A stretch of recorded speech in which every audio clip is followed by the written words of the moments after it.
शेतकऱ्यांसाठी मोठी बातमी आहे। शेतकऱ्यांना 30 जून पर्यंत कर्जमाफी देणार असं आश्वासन फडणवीस सरकारनं दिलं होतं।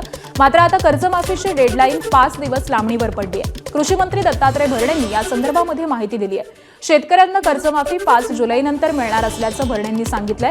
20,000 कोटींची कर्जमाफी देण्यात आली आहे। यावरती राज्यपालांची सही अद्याप झालेली नाहीये। सध्या अधिवेशन सुरू असल्यानं पुरवणी मागण्या राज्यपालांकडे सहीसाठी जातात, त्यामुळे कर्जमाफी लांबणीवर गेल्याचं कारण दत्तात्रय भरणेंनी दिलंय।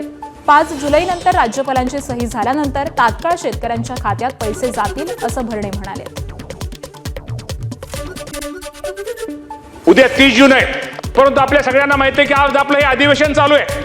आपण पुरवणी मागण्यावरती चर्चा करतोय आणि पुरवणी मागण्यामध्येच शेतकऱ्यांच्या कर्जमाफीच्या बाबतीमध्ये जी रक्कम आहे या बाबतीमध्ये आपण इथं चर्चा केल्यानंतर ह्याला मंजुरी दिल्यानंतर आपण राज्यपाल महोदयांच्या सहीला हे आपल्याला कर्जमाफीच्या त्यांची जी आपली जी योजना आहे ती त्यांच्या सही राज्यपाल महोदयांच्या सहीसाठी जाईल आणि राज्यपाल महोदयांची सही झाल्यानंतर साधारणतः 5 जुलैच्या नंतर ह्या कर्जमाफीची रक्कम ही माझ्या शेतकऱ्याच्या खात्यामध्ये अदा केली जाईल। दरम्यान सरकारनं शेतकऱ्यांना कर्जमाफी देण्यात टाळाटाळ करत असल्याचा आरोप विरोधकांनी केला आहे।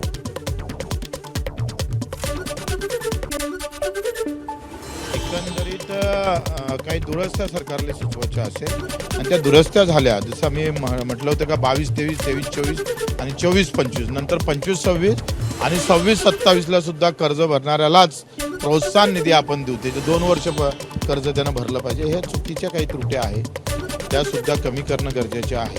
हे शेतकऱ्याच्या खिशात पैसे जाणार, खात्यात पैसे जाणार आहे। खात्यात जाणार म्हणजे काय, बँकेलाच जाणार आहे। प्रत्यक्षात शेतकऱ्याला भेटणार का पैसे, तर बिलकुल नाही। तर मला असं वाटतं का सरकारनं एक परिपत्रक तातडीनं काढणं गरजेचं आहे। काय हे जे सगळे पात्र शेतकरी आहे त्यांना पुनर्कर्ज देणं गरजेचं आहे। 30 जून 2026 पर्यंत राज्य सरकार शेतकऱ्यांची कर्जमाफी करणार असा शब्द सरकारने दिला होता, परंतु सरकारने ती तारीख आता पुन्हा एक आठवडा पुढे ढकललेली आहे। मुळामध्ये सरकारला 10 ते 15% शेतकऱ्यांची कर्जमाफी करायची आहे। कमीत कमी शेतकरी कशा या कर्जमाफीमध्ये बसतील असा छुपा अजेंडा सरकारचा आहे। पुढच्या आठवड्यात काही शेतकरी बसवायचे असं लांबवत 2029च्या इलेक्शन पर्यंत हे सगळं लांबवत न्यायचं असा सरकारचा अजेंडा आहे। मी सरकारला सांगतो, सरसगट विनाअट विनाशर्त कर्जमुक्ती होईपर्यंत आणि 100% पीक विमा मिळेपर्यंत लढाई थांबणार नाही। लवकरच तुम्हाला महाराष्ट्रातला शेतकरी रस्त्यावर दिसेल। महाराष्ट्रातल्या शेतकऱ्यांना आतापर्यंत फडणवीस सरकारनं अनेक वेळा फसवलेला आहे। यावेळी पुन्हा एकदा नवी तारीख सांगून पुन्हा एक फसवणूक केली आहे आणि अशा प्रकारे शेतकऱ्यांच्या भावनेशी खेळण्याचा काही एक अधिकार सरकारला नव्हता। जणू काय भीक देतोय या पद्धतीनं हिचा हात जो काय खेळखंडोबा चाललेला आहे। मला सरकारला एवढाच इशारा द्यायचा आहे की हे तुम्हाला महागात पडेल।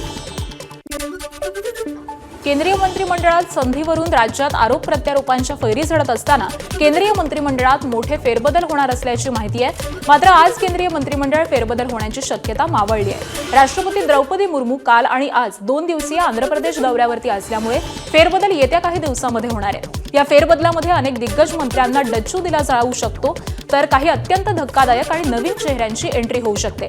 या फेरबदलामध्ये कामगिरीच्या आधारावरती आणि राजकीय दबावामुळे काही बड्या मंत्र्यांची मंत्रिमंडळातून गच्छंती होण्याची दाट शक्यता आहे। फेरबदलात कोणाला संधी मिळणार याबाबत अद्याप स्पष्टता नसली तरी काही नावांची जोरदार चर्चा सुरू आहे। शिवसेनेचे खासदार श्रीकांत शिंदे यांच्या व्यतिरिक्त संजय दिना पाटील, संजय जाधव यांना मंत्रिमंडळात स्थान मिळू शकतं अशी चर्चा आहे।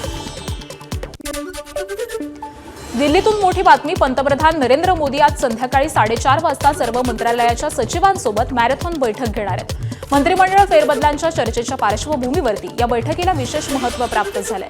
सर्व विभागांचे सचिव पंतप्रधानांसमोर सादरीकरण करणार असून मंत्रालयामधील कामकाजाची स्थिती, टार्गेट, त्याचबरोबर प्रत्यक्ष झालेल्या कामाचा आढावा पंतप्रधान स्वतः घेणार आहेत। दरम्यान केंद्रीय मंत्रिमंडळाचा विस्तार होण्याआधी खासदार ओमराजे निंबाळकरांनी मुख्यमंत्री देवेंद्र फडणवीसांची काल भेट घेतली। ओमराजे आणि मुख्यमंत्र्यांची 45 मिनिटं चर्चा झाली आहे। केंद्रीय मंत्रिमंडळाच्या विस्ताराच्या चर्चा सुरू असताना ओमराजे निंबाळकर हे मुख्यमंत्री देवेंद्र फडणवीस यांच्या भेटीला आल्यानं अनेकांच्या भुवया उंचावल्यात। ओमराजेंसोबत माजी मंत्री तानाजी सावंत आणि ॲडव्होकेट निलेश देशमुख देखील होते। त्यांच्या भेटीमध्ये नेमकी कोणती चर्चा झाली या संदर्भामध्ये अद्याप माहिती मिळाली नाही।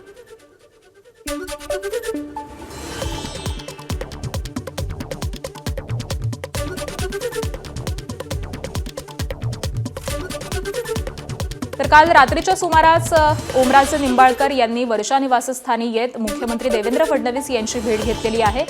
या दोन्ही नेत्यांमध्ये जवळपास 45 मिनिटं चर्चा झालेली आहे. ओमराजे निंबाळकर यांच्या सोबतच माजी मंत्री तानाजी सावंत असतील, त्याचबरोबर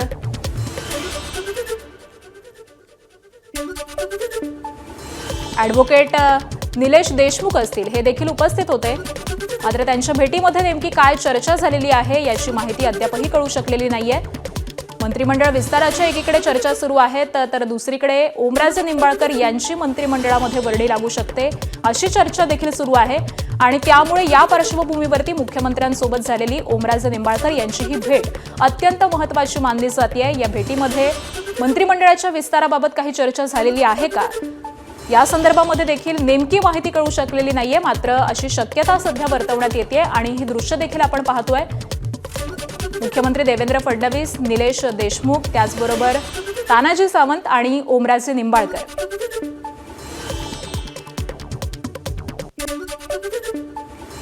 संसदेच्या पावसाळी अधिवेशनापूर्वी पार्थ पवार यांना मोठी संधी मिळाली आहे. पार्थ पवार यांची केंद्राच्या डिफेन्स कमिटीवरती सदस्य म्हणून वर्णी लागलेली आहे. या महत्त्वाच्या समितीमध्ये विरोधी पक्षनेते राहुल गांधी, कमल हसन यांचाही समावेश आहे.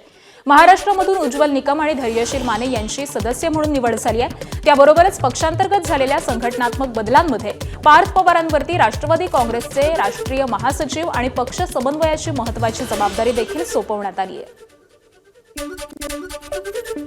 महाराष्ट्राचे माजी उपमुख्यमंत्री आणि राष्ट्रवादी काँग्रेसचे नेते अजित पवारांच्या अपघाती निधनानंतर अर्थ खातं मुख्यमंत्री देवेंद्र फडणवीस सांभाळतात. मात्र हे खातं राष्ट्रवादी काँग्रेसला पुन्हा कधी मिळणार यावरून महायुतीमध्ये पडद्यामागे जोरदार रस्सीखेच सुरू आहे. या पार्श्वभूमीवरती राष्ट्रवादीचे नेते जय पवार यांनी महत्त्वाचं वक्तव्य केलं. अर्थ खात्यासंदर्भामध्ये मुख्यमंत्र्यांसोबत चर्चा झाली असल्याचं जय पवारांनी सांगितलंय. सर्व बोलतात की आपलं अर्थ खातं अजून आपल्याकडे नाही आलंय म्हणून काय काय ठिकाणी आपले विकास कामं थांबलेत. तसं नाहीये. आता पण काही दिवसापूर्वी पाहदादाची, वहिनी साहेबांची आमची तशी चर्चा झाली. सीएम साहेब बोललेत की लवकरात लवकर आपलं अर्थ खातं आपल्याकडे तसं येईल. एसटी महामंडळाच्या ढासळत्या आर्थिक परिस्थितीवरती अपयशी ठरणाऱ्या अधिकाऱ्यांविरोधात राज्य सरकारनं कठोर भूमिका घेतली आहे. परिवहन मंत्री प्रताप सरनाईकांनी महामंडळाच्या कामचुकार आणि निष्काळजी अधिकाऱ्यांना 1 महिन्याचं अल्टिमेटम दिलाय.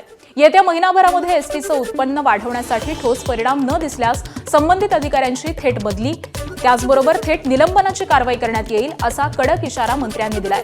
अधिकारी वर्गाने केवळ कार्यालयात न बसता अत्यंत जबाबदारीनं काम करावं असे स्पष्ट निर्देश प्रताप सरनाईकांनी दिलेत.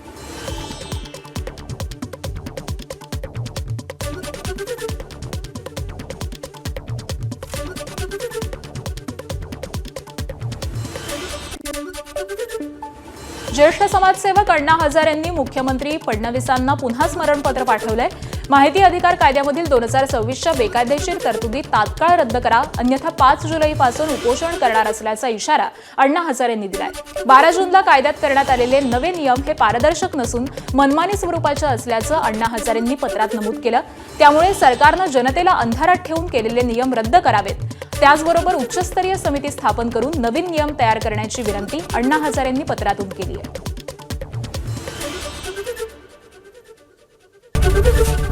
एबीपी माझा, उघडा डोळे बघा नीट.